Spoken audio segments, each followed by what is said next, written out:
Bonjour, aujourd'hui je viens vers vous ravie avec un livre qui traite de l'Inde, Age of Vice de Dipti Kapoor. Bon alors ce livre a fait partie de la sélection du prix Médicis à l'étranger. Bon donc ce ne sont pas tant les livres sur ce sujet qui manquent, mais enfin tomber sur un de qualité était fort bienvenu. Bon alors Edge of Vice est un roman captivant dans lequel nous allons suivre trois personnages, Ajay, Nada et Sunny. Alors ils sont aussi différents les uns des autres que liés. Et alors Jai, on va commencer par lui, est un petit garçon intelligent, né dans une famille pauvre de l'Uttar Pradesh, bon, un quartier très très défavorisé.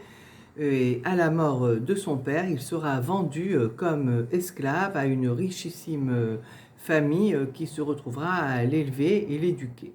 Alors il a beau être fort débrouillard, il se retrouvera quand même livré à lui-même à l'âge adulte, jusqu'au jour où sa route croisera celle de Sunny.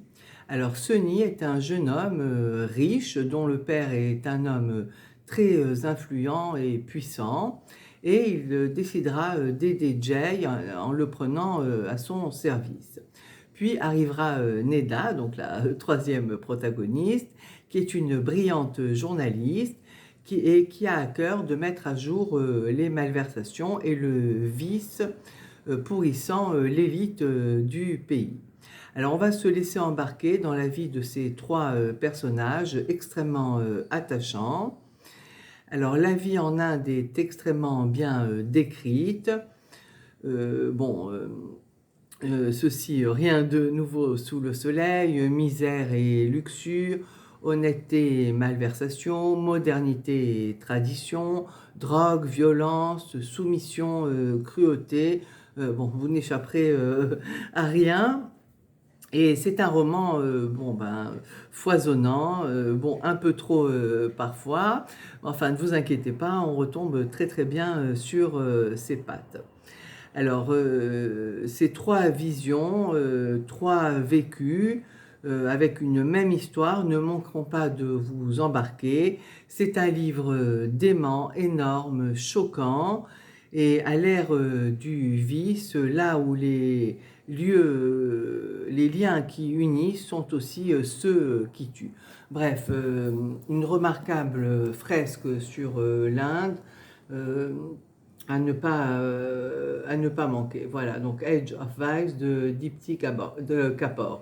Alors comme ça faisait longtemps que j'avais pas eu un aussi bon livre, germé dans mon esprit, pourquoi pas faire une petite rétrospective de certains livres sur l'Inde.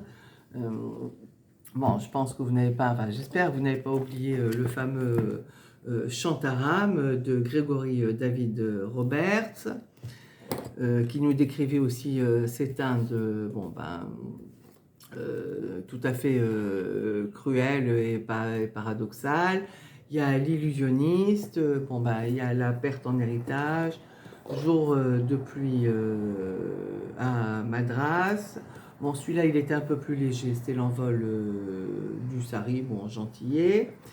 Et sinon, il y avait cette série, il y en avait deux de Shilpi Somaya Govda, La fille secrète et Un fils en or, qui traitaient un peu du dilemme auquel se retrouvaient les jeunes Indiens de la, on va dire, deuxième génération, qui partaient faire, qui étaient élevés dans leur famille extrêmement traditionnaliste, et qui partaient faire leurs études aux États-Unis, et qui en revenant forcément,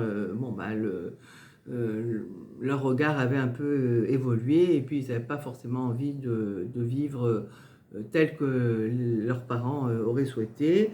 Et dans la même veine, Une bonne épouse indienne d'Anne Chéréan. Voilà. J'en ai d'autres, hein, je vais pas, voilà. Mais enfin, si ça vous dit, voilà, faites-moi signe, et une petite rétrospective sur, ce pays si riche à tout point de vue. ça pourrait être vraiment merveilleux. Voilà, bon, bah pour aujourd'hui, c'était Edge of Vice de Dipti Kapoor. Et bah, je me répète, hein, précipitez-vous sur ce livre absolument dément et choquant. Voilà.